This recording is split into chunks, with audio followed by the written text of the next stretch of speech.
Good morning. So today we'll be talking about affirmation. This tool that we use to affirm is a practice we use in process meditation once we've achieved heart and brain synchronicity and coherence. So when we have a thought or emotion, or we're used to patterns and cycles of negativity, where we're used to devalue, diminishing and demeriting ourselves, that has its own language in the body. It has its own language in our energy. It has its own language, right? So when we affirm to ourselves the opposite to that negative or the positive, we are changing our neural pathways. We are changing the rhythms of our heart. We are changing the electromagnetic field associated with those rhythms, with those pathways, with those thoughts, with those emotions. Okay? Through consciously affirming. So we're essentially rewiring, re-energizing, restructuring, reordering, shifting. This can create an in-process shift.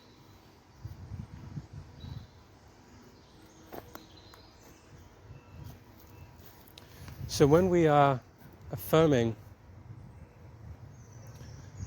so during facilitation and exploration work, we have to understand that the person has to do that for themselves.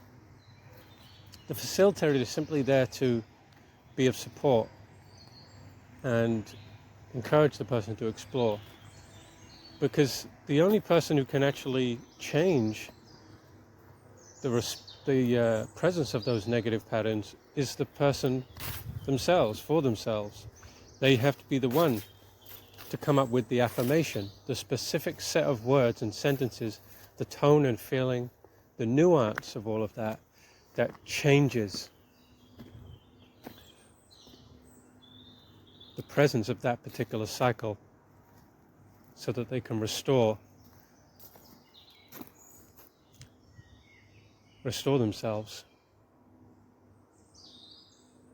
That's why, in one sense, giving a person an affirmation is helpful and supportive. And a person can give people affirmations. People can use those affirmations and find value in them. But the most powerful are the affirmations that a person produces themselves. And so this is something that we also teach in process meditation. So, give it some thought. Let me know what you think. Like and subscribe and follow. Peace.